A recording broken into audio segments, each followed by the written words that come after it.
रामायण से उनकी व्यथा नहीं मिलती, उनकी व्यथा महाभारत से मिलती है।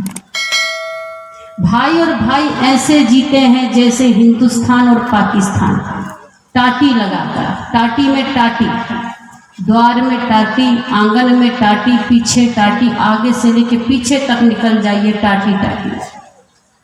एक द्वार एक आंगन में भाई और भाई नहीं रह पा रहा है, एक दूसरे का चेहरा नहीं देखना चाहते, यहां तक कि एक दूसरे की उन्नति पर जलन, एक दूसरे पर मुकदमाबाजी, केस, कोर्ट, अदालत। कथा सुनने में कितनी अच्छी लगी, पर जीवन की व्यथा क्या हमारी समाप्त हुई? हमारी जीवन की व्यथा तो कुछ और ही कह रही है। भगवान श्री राम अपनी पत्नी सीता के अलावा दूसरी नारी को मां, बहन, बेटी के सादृश्य देखते थे, पर आज कुछ ऐसे पुरुष समाज में हो गए हैं कि अपनी पत्नी बड़ी सुंदर है, पर दूसरे की पत्नी पर कुदृष्टि डालते हैं, बुरी नजर डालते हैं। अभी कुछ दिन पहले मैं अररिया में थी, लगभग 15-13 तारीख की घटना है, मार्च की। एक पत्नी ने अपने गला को चाकू से काट लिया, एक महिला ने अपने गला को चाकू से काट लिया। अब वो मरी है कि जिंदा पता नहीं, हल्ला हुआ तो हमने पूछा कौन बात हो गया, तो कहा साहब जी एक महिला ने अपना गला चाकू से काट लिया।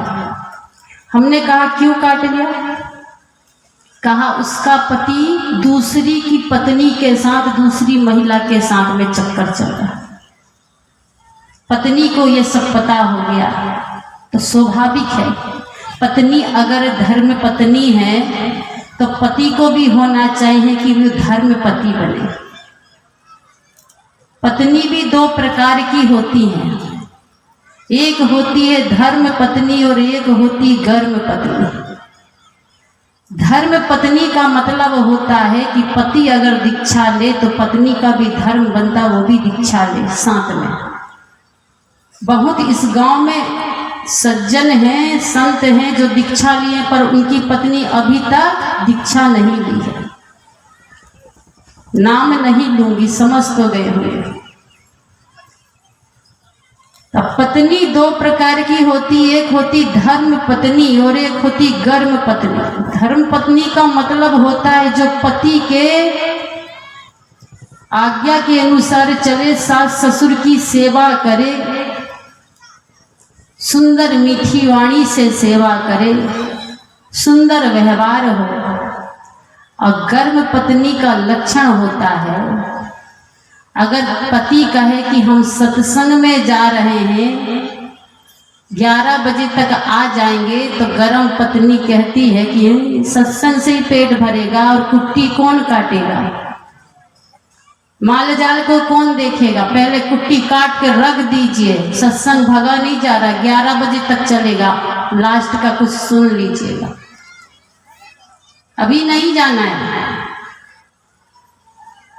पति कहे कि सत्संग हो रहा है, लाइए 1000 रुपया दान दे देते हैं, तो गरम पत्नी कहती 1000, महंगाई का जमाना है, इतना खर्चा है, खुदरा नहीं तो हम दे देते हैं, लाइए 1000 का नोट 500 दे देते हैं, 500 ही दान कीजिए। और अगर 500 पत्नी कह दे तो कहा 250 दीजिए, आधा काट ले। जो पति को नेक काम से रोके, अच्छे काम से रोके, वो गर्म पति। और जो अपने पति को धर्म के काम में आगे बढ़ाए कि जाइए कुट्टी काटना, काम करना तो रोज का है, पर ये सत्संग रोज नहीं होगा, सिर्फ आज बस है। कल यहाँ पर इतनी पब्लिक नहीं होगी ना, ये संत महापुरुष नहीं होंगे। सुबह 6 बजे आके देखिएगा तो इसका नक्शा फिर चेंज हो जाएगा। धर्म पत्नी का लक्षण है जो पति को अच्छे कार्य में साथ दे। इसलिए नारी घर की लक्ष्मी होती है, देवी होती है, नारी अगर संस्कारवान हो गई, सुसभ्य हो गई तो पूरा घर स्वर्ग बन जाता है। और जिस घर की नारी, बहू, बेटी संस्कारहीन हो जाती है, कर्कशा हो जाती है, गलत स्वभाव की हो जाती है, वो घर पूरा नर्क बन जाता है। एक नारी चाहे तो घर को स्वर्ग बना सकती है और एक नारी चाहे तो घर को नर्क बना सकती। नारी में वो शक्ति है। शक्ति का प्रयोग कीजिए विकास के लिए, अच्छाई के लिए। पावर है आपके पास में तो उस पावर का उपयोग विनाश के लिए नहीं, भाई भाई में फूट डालने के लिए नहीं, माँ बाप को बेटा से अलग करने के लिए शक्ति का प्रयोग मत कीजिए। कितनी बहुएं घर में आती है और सबसे पहले तो सास ससुर को ही अलग करती है। ससुराल में आने के बाद में बेटी को, बहू को सब चीज ससुराल की अच्छी लगती है। ससुराल का घर अच्छा, माल जाल अच्छा, जमीन जायदाद अच्छा, दुकान अच्छा, पति तो और भी अच्छा, पर दो चीज अच्छे नहीं लगते, वो बूढ़े सास और बूढ़े ससुर।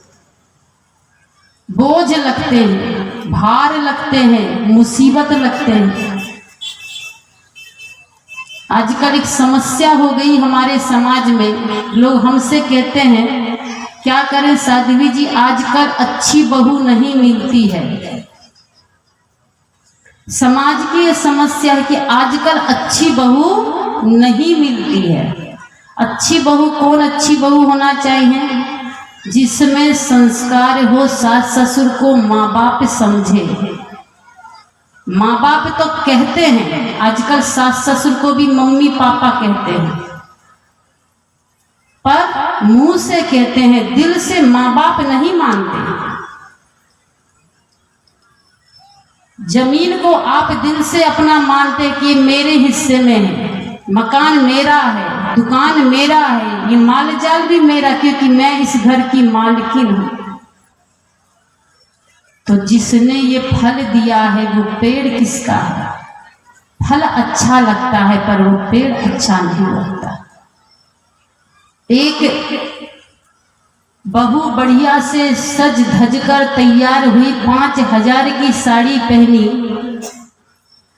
और मेकअप करवा के ब्यूटी पार्लर से आई, बढ़िया 2,500 का लिपस्टिक, पाउडर, आईब्रो जितना था सब करवा के, तो सास घूर के देखती है कि इतना बंठन के तैयार हुई है, लगता है कहीं जा रही है। बहू से धीरे से सास बोलती है, बड़े धीरे से। कलयुग में सास से ज्यादा बहू की तेज आवाज होती है, ये कलयुग है। बाप से ज्यादा बेटा की ऊंची आवाज मिलेगी सुनने को, और सास से ज्यादा बहू की आवाज ऊंची रहेगी। सास की घर तक है तो बहू की द्वार तक और गली तक आवाज पहुंच जाएगी। धीरे से सास डरते हुए बोलती है कि बहू कहीं जा रही होगी। कहा हाँ, आज मेरी फ्रेंड का बर्थडे पार्टी है, जन्मदिन। ये विदेशी संस्कृति भारत में भी हावी हो गई है।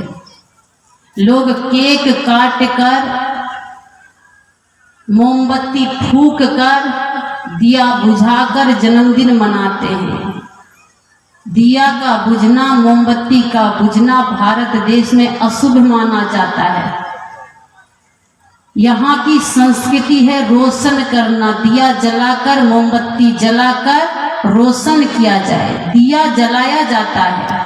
दिया का मतलब क्या होता है? दिया, दिया, पैसा दिया, सेवा दिया, कुछ दिया, देना, ये देने का प्रतीक है।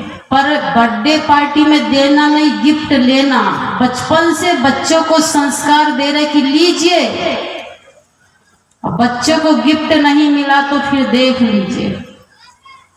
बच्चों को बचपन से लेने का संस्कार सिखा रहे कि लीजिए। बच्चे भी जन्मदिन का इंतजार करते कि कब जन्मदिन होगा, कब गिफ्ट मिलेगा, कब केक काटने को मिलेगा। सज धज के तैयार हुई तो सास ने कहा कितने समय आओगी? बहू ने कहा अभी तो गए नहीं है, आने की पड़ी, आएंगे आराम से, खा पी के डांस होगा, पार्टी है। लगभग 11-12 बजे रात तो हो ही जाएगा। बूढ़ी सास ने कहा भोजन भी करके आओगे? कहा हाँ। तो कहा मेरा भोजन? कहा दिन की सब्जी रखी है, 4 रोटी बना लेना, खा लेना, दिन की सब्जी से काम चला लेना। बूढ़ी सास गांव में रहने वाली, शहर में बेटा बहू के पास में कुछ दिन के लिए रहने आई थी। गांव देहात में सब दिन जलावन से चूल्हा में भोजन बनाई, गैस कभी जलाई नहीं। बूढ़ी सास ने कहा बेटा 4 को रोटी बना दीजिए, दिन की सब्जी से ही काम चला लूंगी। कहा 4 रोटी नहीं बना सकती, इतनी बूढ़ी नहीं हो गई हो, अभी हाथ पैर चल रहे हैं, 4 रोटी बना के खा लीजिएगा। कहा रोटी तो बना लेती पर ये गैस जलाते नहीं बनता, कभी जलाई नहीं है। बहुत बूढ़ी सास होंगी अभी यहाँ, माता जी होंगी जिन्होंने कभी गैस जलाई ही नहीं होगी, डर लगता है। कहा गैस जलाते नहीं बनता, चूल्हा में बन जाता है, और शहर में चूल्हा कहाँ, जलावन कहाँ। बहू को तो बहुत टेंशन हो गई कि गर्मी का दिन है, इतनी गर्मी है, और अभी मेकअप करा के ब्यूटी पार्लर से 2500 का आए हैं, और किचन में जाएंगे रोटी बनाने तो एक पसीना में सारा पाउडर और सारी लिपस्टिक तो पसीना में बह के साफ हो जाएगी।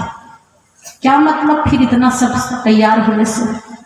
बहुत टेंशन हो गई, गुस्सा में पैर पटकते हुए पति के पास गई। कहा सुनते हो जी, हमको बहुत टेंशन हो रही। कहा क्या बात है? कहा भगवान को धन्यवाद है कि ससुर पहले चल बसे, इस सास कब जाएगी? कहा क्यों? कहा देखिए कितना सुंदर तैयार हुए हैं पार्टी में जाने के लिए, और ये कहती है कि 4 को रोटी बना दो, और गर्मी का दिन है, और अगर किचन रूम में जाएंगे रोटी बनाने तो पसीना में मेकअप का क्या हाल होगा, बचेगा हमारा मेकअप? 2500 तो पानी में गया। कहा टेंशन क्यों लेती हो, टेंशन मत लो, माँ को मैं समझा देता हूँ। अब बेटा समझदार हो गया है, माँ को समझाने लगा। माँ के पास गया, कहा माँ 4 रोटी बना लेना, दिन की सब्जी रखी है, हम लोग पार्टी में जा रहे हैं, खा पी के रात को 11-12 बजे आएंगे, आप सो जाना।